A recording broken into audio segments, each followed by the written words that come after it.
Look, tell a man no trouble. I don't want beef, man. I just want vibes. Big man like me, no need for the telephone hype. I got too much getting on. तो नया दिन नया blog. आज हम लोग gym जाएंगे और mostly gym में आज हम लोग करेंगे लेग का वर्कआउट। तो अभी जो हम ब्लॉग डालेंगे वो लेग का वर्कआउट होगा। मेनली 3 मेजर एक्सरसाइज हम लोग करेंगे। स्क्वाट्स जो कि स्मिथ मशीन पे होगा क्योंकि मेरा लेग इंजर्ड है। दूसरा बुल्गेरियन स्क्वाट्स। तीसरा आपका जो सबको सबसे ज्यादा इजी लगता है और इंटरेस्टिंग लगता है जो कि होता है लेग प्रेस। तो चलो जिम में मिलते हैं। सबसे इम्पोर्टेंट थिंग वर्कआउट से पहले वो है स्ट्रेचिंग।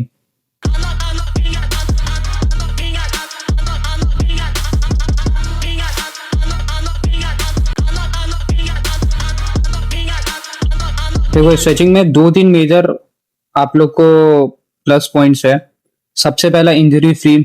दूसरा चीज आपके बॉडी पार्ट को आइडिया हो जाता है कि चलो अब हम लोग एक्सरसाइज करने जा रहे हैं या फिर कोई भी ऐसा फिजिकल लोड लेने जा रहे हैं।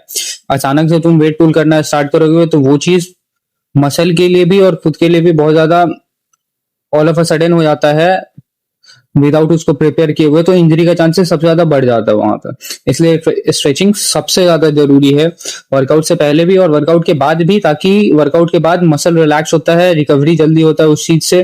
तो ये 2 मेजर चीजें जो पहले हम खुद नहीं करते थे, बट धीरे धीरे वर्कआउट करते करते मेरे को आइडिया लगा कि ये दोनों चीज सबसे ज्यादा इंपॉर्टेंट है कोई भी वर्कआउट के पहले और लास्ट में करने के लिए।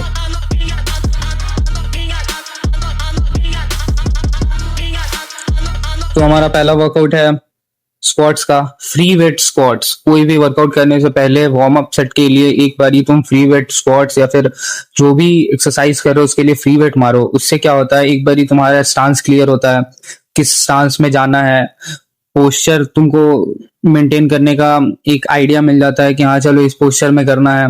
वैसे एक आइडिया होना बहुत जरूरी है वर्कआउट से पहले तुम्हारे मसल को, ताकि जब तुम वर्कआउट करो तो मसल में कुछ स्ट्रेन नहीं आया, कोई खिंचाव नहीं आया, कोई इंजरी ऐसा फील नहीं हो, तो उस ब्लड फ्लो रेगुलर हो जाए, तेज हो जाए उसमें, ताकि तुम अच्छे से वर्कआउट कर सको।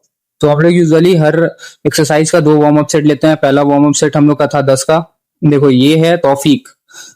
अब इसको दिखाने का रीजन ये है कि हम कुछ चीज जो ये मेरे से बेटर करता है वो चीज तुमको दिखा सके। जो इसका पोस्चर है बैठने का वो मेरे से बेटर है, वो मेरे से ज्यादा डीप जाता है क्योंकि इसका लेग मेरे से ज्यादा स्ट्रांग है। मेरा इंजरी के कारण हम थोड़ा सा स्लो प्रोसेस में जाते हैं ताकि मेरे को दिक्कत नहीं हो और इंजरी फ्री भी रख सके। अब अचानक से हम लोड देंगे तो वो रिकवर नहीं करेगा और पूरा छोड़ेंगे तो वो तो बिल्कुल ही रिकवर नहीं करेगा। तो वेट ऐसे देना है धीरे धीरे करके ताकि रिकवरी भी हो सके अच्छे से और मेरा ट्रेनिंग भी हो सके अच्छे से। दोनों चीज तुमको साथ में लेके चलना होगा। अगर कुछ भी ऐसा इंजर्ड मतलब बहुत बड़ा लेवल पे नहीं है, ठीक ठाक लेवल पे है जिसपे तुम उस पर वर्कआउट कर सकते हो, तो कभी भी ऐसा वर्कआउट मिस मत करो। पहला हम लोग का ये सेट हुआ। हम लोग का 2 वार्म अप सेट हम लोग सेम वेट पे लेते हैं। हम लोग का पहला वॉकिंग सेट है 20 से, मतलब ईच साइड 20-40 हम लोग करते हैं। अब सारा सेट्स तुमको दिखाएंगे नहीं ताकि बहुत लंबा हो जाएगा। तो चलो इस सेट्स को देखो, ये सिंगल सेट है, इसको देखो। उसके बाद हम लोग दूसरे एक्सरसाइज पे जाएंगे, उसका जो थोड़ा बहुत ब्रीफ है वो हम आपको समझाएंगे।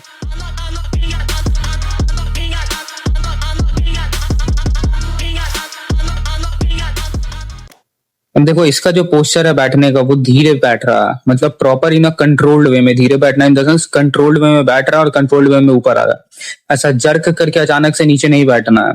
उससे होगा क्या कि तुम्हारा अचानक से कोई भी मसल में पेन आ जाएगा, इंजरी का चांसेस बहुत ज्यादा बैठ जाता है। वेट कंट्रोल में होना सबसे ज्यादा जरूरी है। कोई ऐसा जरूरी नहीं है कि तुम हेवी वेट मारो और किसी भी पोस्चर में मार दो, नहीं, कंट्रोल्ड वे में वेट होना बहुत ज्यादा जरूरी है। अब देखो इसके पैर के स्टांस से और मेरे पैर के स्टांस में डिफरेंस है। ये हर body to body type differ भी करता है। तुम्हारा कौन सा मसल पार्ट तुमको ज्यादा लग रहा है वो भी जरूरी है। तो अपने बॉडी के अकॉर्डिंग पोस्चर हल्का फुल्का चेंज हो सकता है, लेकिन पूरा ही चेंज नहीं हो सकता है। ऐसा नहीं कि बॉडी पार्ट के नाम पे पूरा ही पोस्चर चेंज कर लो।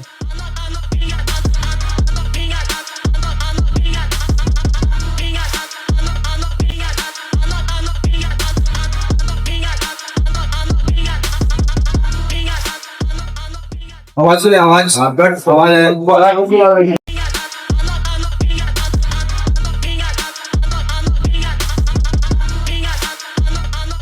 अब दूसरा एक्सरसाइज हम लोग का है बल्गेरियन स्क्वाट्स। अब बल्गेरियन में एक सबसे बड़ा चीज क्या है, ये हम लोग खुद पहली बार ट्राई किए हैं। तुम स्मिथ मशीन पे रॉड बार को नीचे सेट करो और उस पे मैट रखो। उससे क्या होगा कि तुम्हारा जो फीट का पोजीशन होगा, जब तुम बेंच पे रखते हो तो वो अच्छे से होल्ड नहीं हो पाता है। तो एंकल के पास जो तुम्हारा पोजीशन होता है उसको तुम अच्छे से वहां पे रख सकते हो। तो उससे क्या होता है कि तुम्हारा पोस्चर खराब होने का चांसेस बहुत कम हो जाता है। और पर्सनली भाई एक्सरसाइज बहुत ज्यादा टफ होता है यार। मतलब इसको करने के बाद लगता है कि तुम कुछ ऐसा पहाड़ वहाड़ तोड़ के निकले हो। इसमें एक दूसरा चीज और सबसे ज्यादा मेजर जो हम पहले स्टार्टिंग में हमको प्रॉब्लम होता था, डंबल पोजीशन। अब देखो, जो पैर तुम्हारा बार के ऊपर है उसका डंबल पोजीशन डिफरेंट होगा, और जो पैर तुम्हारा आगे है उससे बगल में डंबल पोजीशन डिफरेंट होगा। जो पैर तुम्हारा आगे है वो उसका डंबल पोजीशन पैर के बगल में होगा, साइड में, ताकि वो पैर में टकराए नहीं। और जो पैर तुम्हारा फोल्ड है उसका डंबल पोजीशन तुम्हारे पैर के सामने होगा, ताकि तुम्हारा बैलेंस अच्छा रहे। दोनों साइड में करोगे तो बैलेंस खराब होने का भी चांसेस रहता है। पर्सनली हमको ऐसा फील होता है कि बैलेंस थोड़ा खराब होता है। इसलिए ये कुछ कुछ बेसिक सा चीज है। और तुम विदाउट मैट करोगे तो तुम्हारा फिर वहां पे एंकल में पेन आएगा। इसलिए मैट रखो, अच्छे से फिक्स करो मैट को।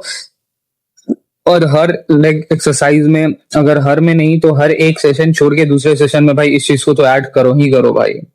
मतलब ये फील कराता है। ये हो गया और लंजेस हो गया, ये दोनों एक्सरसाइज प्रॉपरली तुमको फील कराता है कि तुम लेग्स किए हो।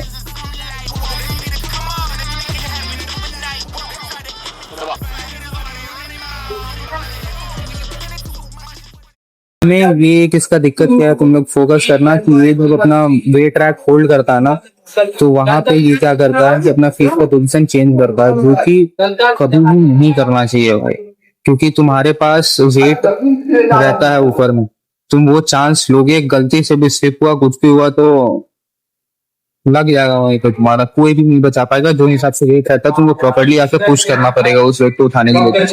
तो ये जो पोजीशन चेंज करता है, आई सजेस्ट कि कभी भी ये नहीं करो। जो पोजीशन में तुम होल्ड कर रहे हो उसी पोजीशन में जाओ। और दूसरा चीज, तुम्हारा घुटना पूरा स्ट्रेट कभी नहीं होना चाहिए, वो हमेशा स्लाइटली हल्का सा बेंड होना चाहिए। देखो ये पोजीशन जो फीट का चेंज किया, ये कभी भी चेंज नहीं करना, क्योंकि यहाँ पे ये फंसा और एक टाइम पे मेरे से पूरा प्रॉपर पुल नहीं हुआ, वो ऊपर करके फिर टो से पुल किया। ये चीज कभी भी नहीं होगा, क्योंकि ये Big man like me, no need for the telephone hype. I got too much getting online. One rule, then I'm on site. Wrong move, I bet they gon' ride. No need for the telephone hype, nah. No need for the snoozing. Big whip outside, I'm cruising. Big stick inside, no losing. Better watch out for the snake and Judas is. Don't ask them who this is. I bet they know what I'm moving in. I bet I show it. Try कर रहे हैं load भी देने का। अब हमेशा तुम light weight से ही प्रॉपर पूरा फॉर्म के साथ मारते रहोगे तो तुम्हारा पैर लोड नहीं मिलेगा। तो हो सकता है हल्का सा रेंज ऑफ मोशन कम करो, प्रॉपर पूरा ही कम मत कर दो। ऐसा नहीं कि हल्का सा बस पैर हिलाना है, थोड़ा सा रेंज ऑफ मोशन कम करो। हाथ से थोड़ा हम सपोर्ट दिए हैं, ताकि अगर गलती से भी पैर कुछ प्रॉब्लम करो तो सपोर्ट बना रहे, उसमें दिक्कत नहीं आए। तो हल्का हल्का वेट दो, उससे क्या होगा कि तुम्हारे पैर, मतलब मेरा पैर जो है, मेरे को जो फील होता है उसको आइडिया भी लगेगा कि चलो ठीक है वेट लेना है। और ये व्लॉग यहीं पे एंड होता है।